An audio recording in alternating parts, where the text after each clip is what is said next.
Alors, nous allons avoir le plaisir d'écouter Magali Janin nous parler des outils d'apprentissage du français au service de la reliance. Alors, Magali Janin est maîtresse de conférences en 9e section à l'INSPE de Caen, rattachée à l'Université de Caen-Normandie. Elle est également chargée de mission internationale. Elle est rattachée au laboratoire LASLAR.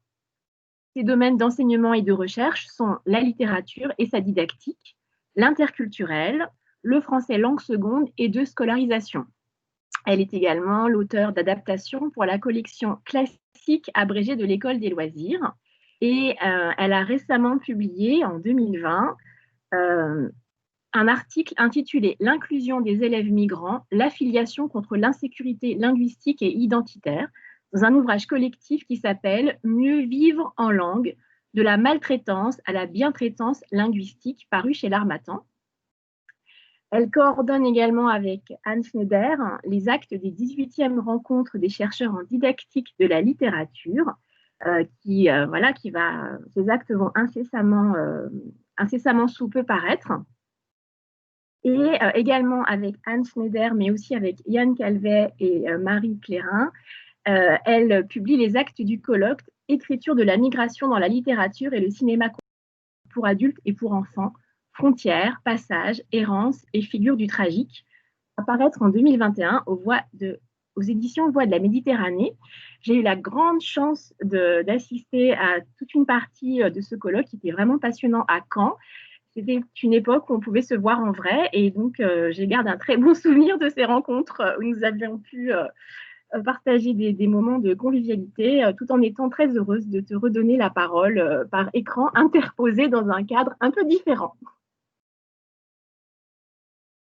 Je te laisse la parole, Magali. Oui, merci beaucoup.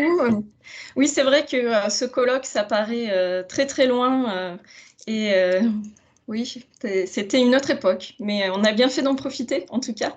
Merci Caroline, et puis merci à toute l'équipe d'accueil pour avoir organisé, malgré les circonstances, ce colloque et ce blog. Et merci beaucoup de m'avoir invitée.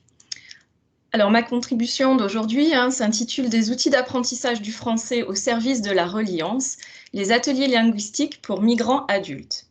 Alors, cette communication se propose d'examiner un dispositif d'accompagnement auprès d'adultes migrants.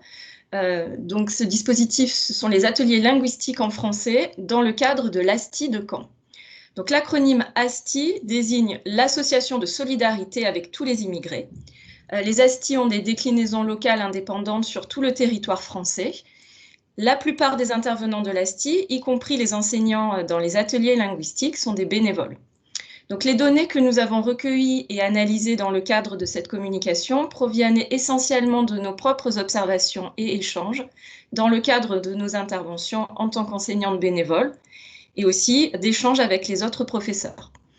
Donc, dans mon cas, il s'agit d'un atelier de 2 heures hebdomadaires avec des migrants de niveau 3, donc qui est le niveau linguistique le plus élevé à l'ASTI, et qui mélange donc A2, donc débutant avancé, à B2, moyen.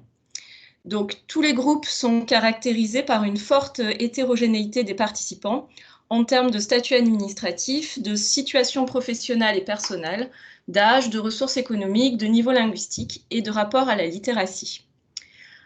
Au-delà de la simple gestion des besoins linguistiques spécifiques de chacun, ce qui est en soi déjà une question, se pose la question de l'enseignement des compétences culturelles et de leur lien avec l'élaboration d'une culture commune, qui dépasse effectivement le cadre des compétences linguistiques et qui est à la base de l'intégration économique et sociale des migrants.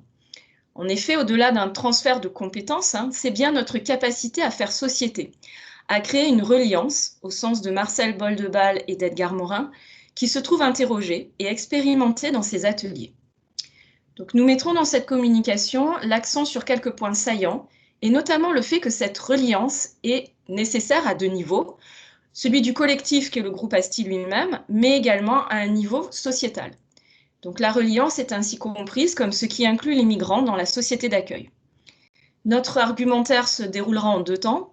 D'abord, qu'est-ce qu'on entend exactement par reliance et pourquoi ne peut-on la dissocier de l'acquisition des compétences linguistiques et culturelles?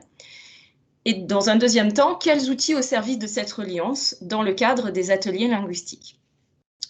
Alors, pourquoi un besoin de reliance et qu'est-ce que j'entends par là? Alors, la reliance est un concept qui est forgé par le sociologue Marcel Boldebal à la fin des années 90 pour répondre au constat de déliance généralisée du lien social. Le terme de reliance a été immédiatement décliné dans de nombreux champs, anthropologiques, sociologiques, interculturels, sans oublier le champ éducatif, où le concept de reliance est au cœur d'une conception inclusive du savoir et de l'apprentissage. Le concept de reliance interculturelle, particulièrement mobilisé dans le cadre des ateliers linguistiques à l'ASTI, est ainsi posé par Simon Mukuna, et je le cite, « C'est celle qui recrée de nouveaux liens entre les personnes issues de systèmes culturels différents, afin d'accoucher d'un universel où chaque identité culturelle reconnaîtrait l'essentiel de sa part fondatrice. » Ainsi, la reliance se pense conjointement comme un processus agissant au niveau du collectif et de l'individu, dans un mouvement d'alimentation réciproque. C'est pourquoi le sociologue Alain Hérali pose également la nécessité psychologique, voire psychanalytique, d'une reliance à soi.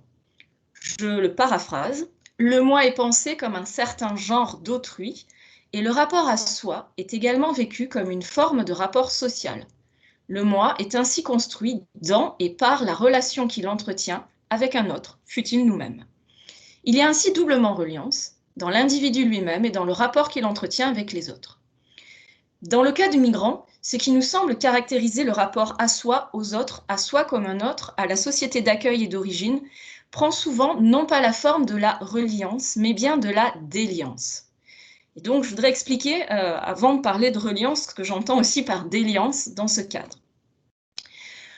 Le groupe de l'atelier linguistique ASTI, en fait, peut constituer un échantillon représentatif d'un grand nombre de processus à l'œuvre, dans la façon dont les migrants s'envisagent eux-mêmes en tant qu'individus, en tant que membres du groupe migrant, et en tant que membres problématiques de la société d'accueil. Alors, cette déliance, elle se manifeste tout d'abord au sens pragmatique, dans l'hétérogénéité qui constitue le groupe, et qui d'ailleurs devrait empêcher qu'on les caractérise génériquement de migrants. Enfin, ça, c'est une autre question. Je l'ai dit, le groupe est constitué d'individus aux situations très diverses. Je ne vais pas détailler quelques exemples. Cohabitent un traducteur médecin et une analphabète qui vient d'une famille de 13 enfants. Nous avons certains dont la migration est économique, pour d'autres plutôt politique. Certains ont un statut de réfugié, mais d'autres sont en situation irrégulière ou sans papier. D'ailleurs, certains disparaissent parfois du jour au lendemain, sans qu'on en ait de nouvelles, malheureusement. Dans certains cas, ils ont simplement changé de ville ou de région, mais dans d'autres cas, ils ont été purement et simplement expulsés. Alors, ces éléments, effectivement, concourent à l'absence d'uniformité dans les compétences linguistiques et les besoins en littératie. Certains sont de l'écrit et de ses codes, qui plus est dans une langue seconde, tandis que d'autres rédigent un master d'épidémiologie. C'est véridique. La difficulté première pour l'enseignant, c'est effectivement de répondre à ces besoins divers. Quand d'un côté, on demande à quoi sert le subjonctif imparfait et comment l'utiliser, et de l'autre, on demande, mais finalement, qu'est-ce que c'est que le présent en français et à quoi ça sert? Mais en fait, cette hétérogénéité ne nous semble pas être l'obstacle essentiel à la prise en compte des besoins des adultes migrants, parce qu'il pourrait aisément être réglé par le recours à la différenciation pédagogique, pour peu que nous ayons les moyens humains de le faire. Aussi, les obstacles au développement de compétences culturelles et interculturelles nous semblent être d'une autre nature, et il s'agit, de notre point de vue, de l'effet d'une intériorisation, d'une série de déliances à plusieurs niveaux, qui fragilisent les individus et les enferment dans une identité à la fois refuge et clivante, et donc ce qui aboutit in fine à une forme d'exclusion du migrant de la société d'accueil. Alors, je vais lister quelques-unes de ces déliances rapidement. Tout d'abord, une approche par la société d'accueil, bénévole ASTI compris, moi-même parfois, trop souvent pensée en termes de manque. Par exemple, le migrant, c'est celui qui ne pas. Donc, il ne parle pas français, souvent il n'a pas d'emploi ou pas d'emploi déclaré, il n'a pas de papier, il n'a pas de logement, donc voilà, ça commence comme ça. Alors aussi, le manque est clairement un manque de moyens, un côté asti, il faut le dire. Il n'y a pas assez de bénévoles, donc pour faire de la différenciation, c'est compliqué. Il n'y a pas de financement, il n'y a pas d'espace dédié. Donc à Caen, les cours ont lieu à la Maison des Solidarités, mais souvent on se retrouve dans la cuisine de la Maison des Solidarités, parce qu'il n'y a pas de place. Et on a une impression quand même globale de ne pas toujours être les bienvenus.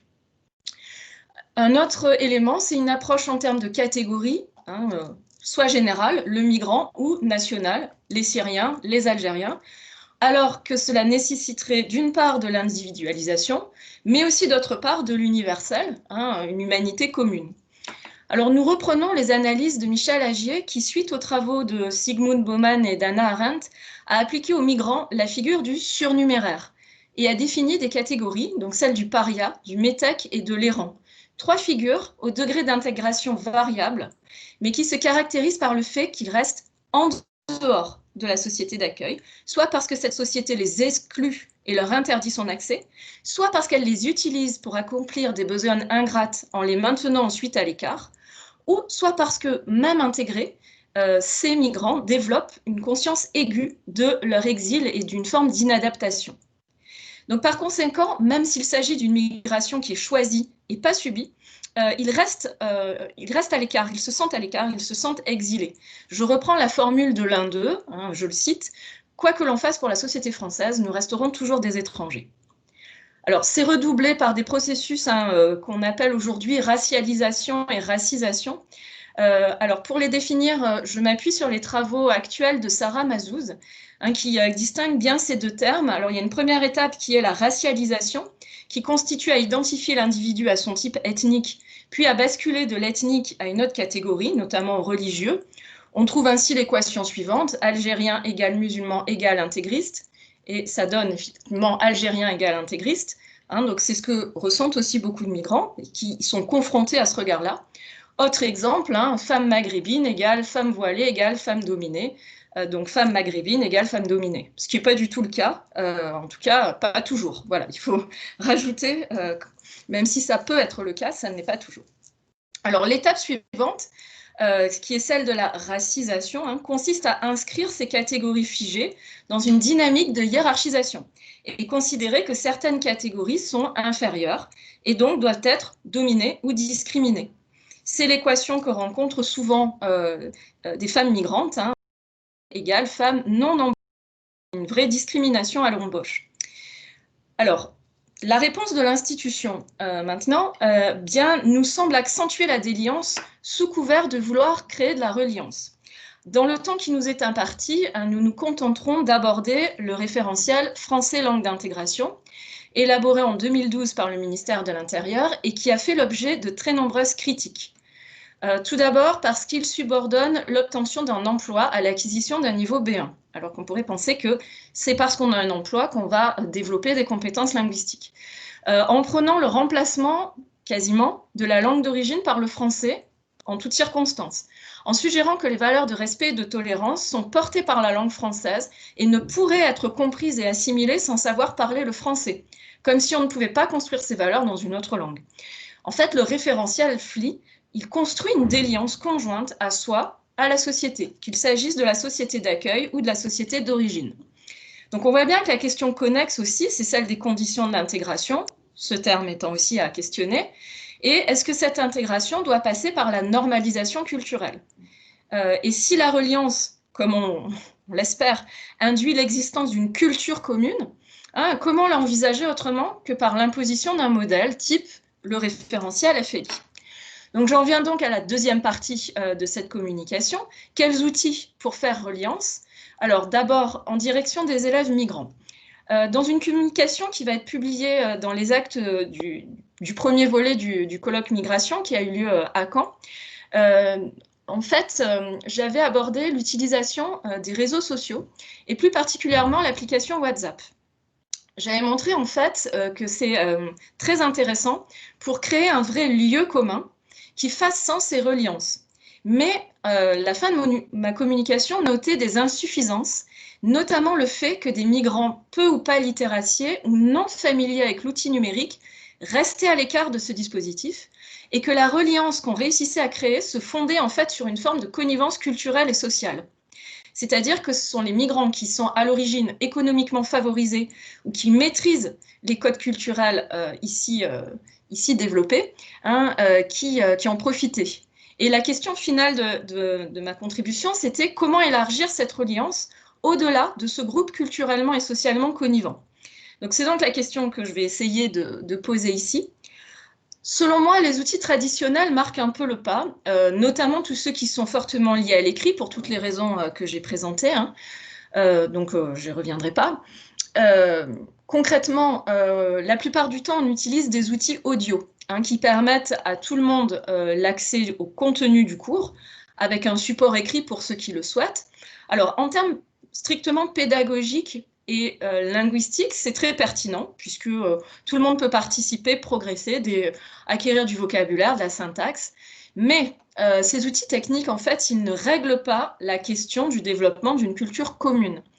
En fait, les obstacles tiennent d'une part à la représentation dégradée que certains migrants ont d'eux-mêmes, pour toutes les raisons qu'on a évoquées, mais aussi, et ça c'est vraiment important, à l'incompréhension de ce qui est en jeu dans les thématiques abordées, ou à leur mésinterprétation. Alors effectivement, de nombreuses thématiques sont sujettes à des grands débats, à de grandes discussions, que certains enseignants considèrent parfois comme des débordements, donc ils vont éviter, qu'ils ont du mal à traiter, ou alors qu'ils traitent en mobilisant des biais, ce qui sont leurs propres. Alors, je cite les sujets les plus brûlants, hein, la place de la femme, le port du voile, la religion, la structuration de la famille. Mais pour autant, ces sujets sont absolument essentiels et ils doivent être abordés, selon nous, dans ce lieu, justement, d'échange et de discussion qu'est l'atelier linguistique.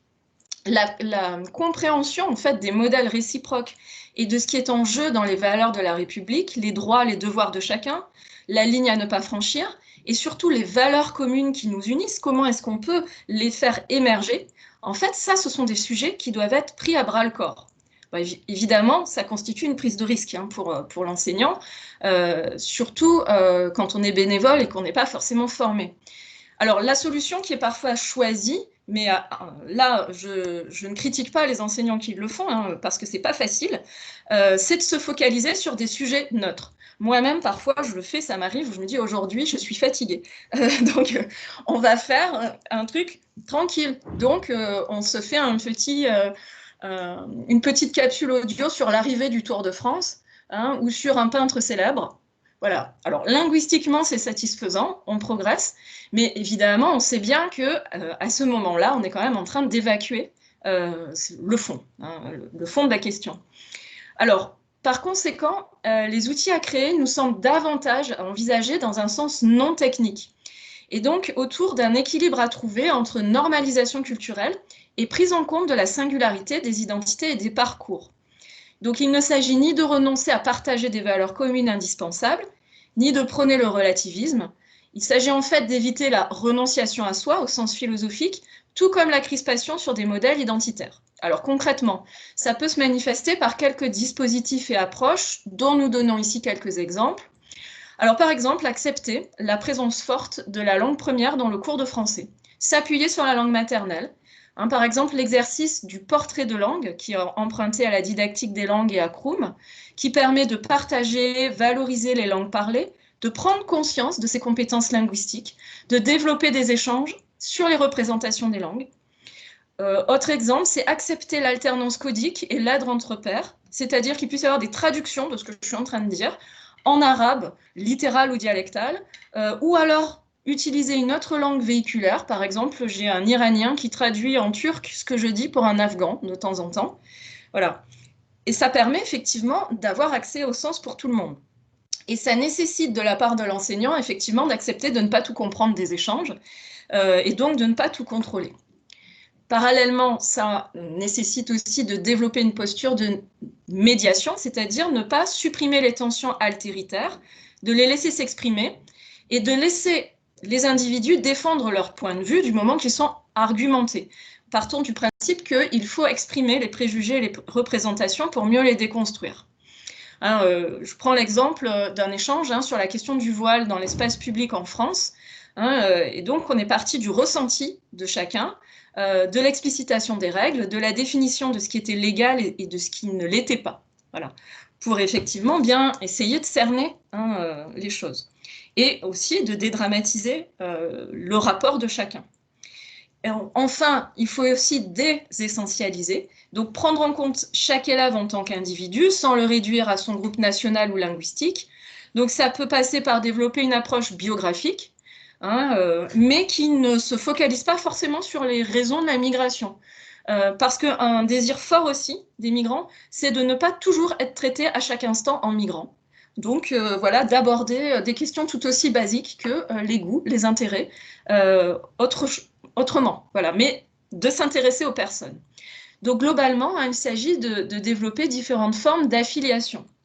Donc en direction des enseignants, pour mon dernier point, bien finalement, on est vers une nécessaire décentration, mais qui cherche aussi ses outils. Donc ça veut dire que moi-même, je suis toujours en train de chercher. Je n'ai pas du tout la prétention de dire que j'ai trouvé la solution.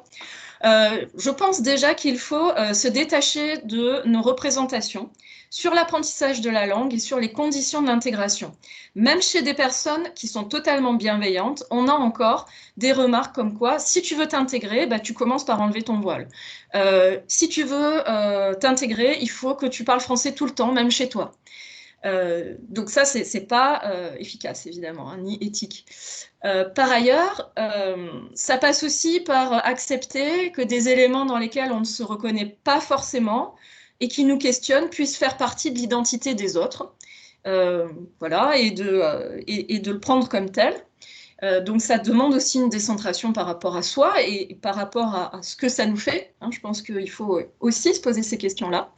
Se demander aussi ce qu'est finalement l'ethnocentrisme. On a encore un débat au sein du groupe qui n'est pas tranché.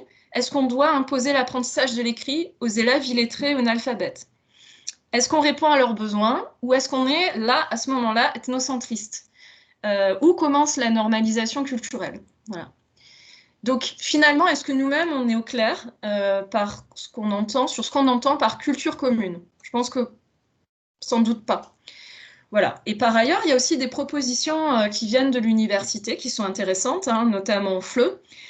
Donc par exemple, on nous a fait commencer l'apprentissage du finnois à l'âge adulte pour qu'on fasse l'expérience de l'apprentissage à l'âge adulte d'une langue non indo-européenne. Alors c'est très intéressant parce que ça nous fait faire une décentration linguistique et même au niveau des représentations du monde, mais c'est pas encore suffisant. Cette décentration, je pense qu'il faudrait la développer encore. Alors pour conclure, bien effectivement développer une reliance à soi et aux autres chez les adultes migrants, effectivement essentiel, dans le cadre d'un processus d'intégration réussi. Ça dépasse l'acquisition de compétences linguistiques. Effectivement, on est dans un sentiment de déliance qui peut créer une désaffiliation avec le système culturel du pays d'accueil. Et puis, il y a cette idée que l'adhésion, elle ne peut pas être contrainte. Et donc, elle doit passer par une décrispation identitaire et par la compréhension des enjeux et des valeurs qui sont portées de chaque côté.